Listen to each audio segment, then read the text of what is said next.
Assalamualaikum warahmatullahi wabarakatuh. Selamat siang sahabat netizen yang budiman. Kembali lagi bersama saya Adam Yasin di Adam History. Di kesempatan siang hari ini sesuai dengan judul, saya akan membawakan sebuah kisah berkenaan dengan salah satu sahabat Rasulullah SAW bernama Ukasah. Beliau didahulukan oleh Rasulullah SAW sebagai orang yang akan masuk surga. Rasulullah SAW bersabda, barang siapa yang ingin melihat wajah penghuni surga, maka lihatlah wajah Ukasah. Lalu apa yang melatar belakangi Rasul bersabda seperti itu? Baik, kita akan simak ceritanya. Namun jangan lupa untuk sahabat netizen budiman untuk like, share videonya, dan subscribe channel Adam History. Mari kita simak sama-sama.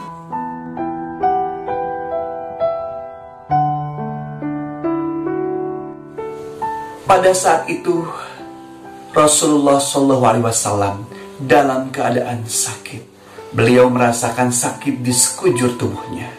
Hingga untuk berjalan pun ia membutuhkan bantuan dua orang untuk mengaping beliau berjalan. Rasulullah SAW memanggil para sahabat untuk masuk ke dalam masjid. Lalu Rasul pun masuk ke dalam masjid dan duduk di atas mimbar. Pada saat itu Rasulullah SAW berkata, wahai para sahabat, sengaja aku kumpulkan kalian di masjid ini, tiada lain dan tiada bukan, karena aku sudah merasa bahwa hidupku tidak akan lama lagi. Dan pada saat ini aku ingin membebaskan segala hak atas diriku dari diri kalian. Apabila di antara kalian ada yang memiliki hak yang mungkin bersangkut paut dengan diriku, maka acungkan tangan kalian, karena aku tidak ingin aku meninggalkan dunia ini dalam keadaan membawa kewajiban hak dari kalian semua. Para sahabat semuanya berkata, ya Rasulullah, mana mungkin kami memiliki hak yang wajib kepadamu. Sungguhnya engkaulah yang banyak berjasa pada kami. Tanpa engkau, apalah arti kami semua? Pada saat itu ada salah satu dari sahabat yang mengacungkan tangan. Ia adalah Ukasah.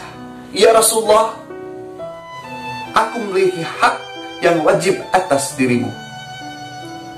Semua para sahabat terdiam dan langsung menatap ke arah Ukasah. Bahkan di antara sahabat berkata, Ukasah, apa-apaan kau? Rasulullah coba menenangkan. Apakah hak darimu yang wajib kepadaku? Ya Rasulullah, apakah dulu saat engkau berada di perang Uhud, engkau menaiki kuda dan engkau mecut kuda ke belakang, dan ternyata pecut itu terkena kepadaku, bukan kepada kuda? Apakah itu termasuk hak dariku yang wajib kepadamu? Iya, Ukasah, itu adalah hak yang perlu aku tunaikan. Baik, kalau begitu aku ingin dibayar hari ini juga. Para sahabat semuanya merasa kesal dan geram atas perkataan Ukasah. Rasulullah pun langsung memerintahkan sahabat Bilal untuk mengambil pecut di rumah Siti Fatimah. Bilal bergegas langsung menuju rumah Siti Fatimah.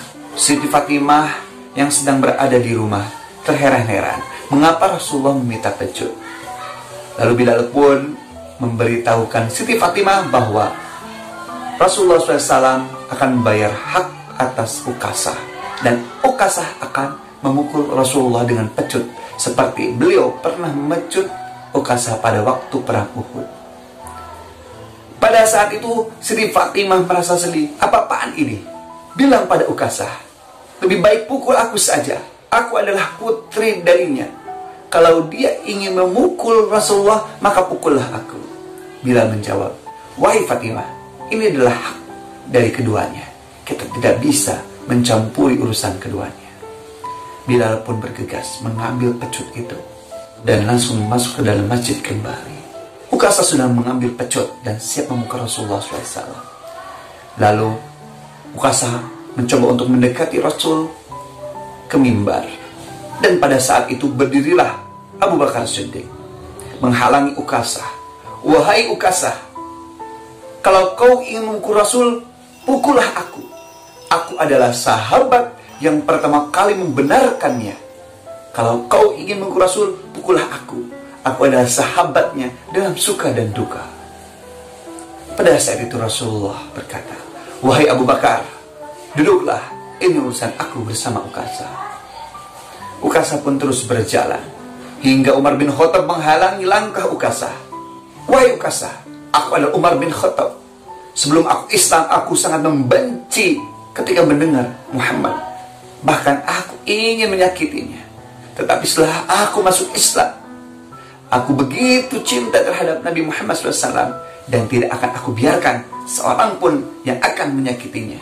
Kalau kau ingin memukul baginda Muhammad, maka langkahi mayatku. Pada saat itu Rasul pun berkata, Umar, ini bukan urusanmu, ini adalah urusanku bersama Ukasah. Duduklah. Umar bin Khattab masih dalam keadaan geram, duduk. Lalu Ukasah pun terus berjalan hingga Sayyidina Ali datang menghadang. Wahai Ukasah, kalau kau ingin memukul Rasul, pukullah aku. Darahnya mengalir dalam darah dagingku. Rasulullah lagi-lagi, wahai Ali, duduklah, ini urusanku bersama Ukasah. Hingga hampir Ukasah dekat ke mimbar, tiba-tiba ada dua anak kecil, cucu Rasulullah SAW, Sayyidina Hasan dan Husain, menghalangi langkah Ukasah. Wahai paman, jangan sakiti kakek kami. Kalau kau ingin memukul kakek, pukullah kami. Karena memukul kami, menyakiti kami, sama saja dengan menyakiti kakek kami. Pukul paman, hentikan paman. Rasulullah pun berkata, wahai cucu-cucuku, duduklah. Ini bukan urusan kalian, ini urusan kakek dengan Ukasah. Ukasah pun terus berjalan hingga telah dekat mimbar. Ukasah berkata, wahai Rasulullah, bagaimana aku bisa memukul engkau? Kalau engkau berada di atas mimbar, maka turunlah. Pada saat itu, para sahabat semakin geram mendengar ucapan Ukasah. Ukasah benar-benar di luar batas. Para sahabat merasa kesal. Bahkan Ukasah berkata, pada saat engkau memecut aku dalam keadaan tidak memakai baju, maka engkau juga harus tidak memakai baju. Rasulullah pun dengan kebaikannya membuka baju beliau. Terlihatlah badan beliau yang begitu indah. Semua para sahabat merasa geram dan merasa marah melihat perkataan Ukasah. Tapi tiba-tiba Ukasah melemparkan pecutnya dan langsung menghampiri dengan cepat Rasulullah dan memeluk Rasul. Ya Rasulullah, bagaimana aku bisa memukul orang yang aku cintai? Aku hanya berpura-pura, maafkan aku ya Rasulullah. Sebenarnya aku hanya ingin memeluk tubuhmu, karena aku tahu tubuhmu tidak akan dimakan oleh api neraka. Rasulullah pun tersenyum. Lalu Rasul berkata, wahai para sahabat, kalau kalian ingin melihat wajah penghuni surga, maka lihatlah wajah Ukasah. Subhanallah wa Masya Allah. Itulah kisah Ukasah. Nah, para sahabat, baru saja kita mendengar kisah Ukasah. Luar biasa sekali. Kisahnya sebenarnya bikin pengen sedih, pengen nangis ya, tapi aduh, ditahan-tahan dari tadi. Oke, mungkin hikmahnya itu bahwa memang Rasulullah SAW orangnya sangat baik hati. Beliau dalam keadaan sakit saja ingin menunaikan hak yang wajib atasnya. Luar biasa. Dan semoga kebaikan Rasulullah SAW kita bisa ikuti. Dan makasih banget yang sudah menonton vlog ini. Jangan lupa untuk like, share videonya, dan subscribe channel Adam Story. Wassalamualaikum warahmatullahi wabarakatuh.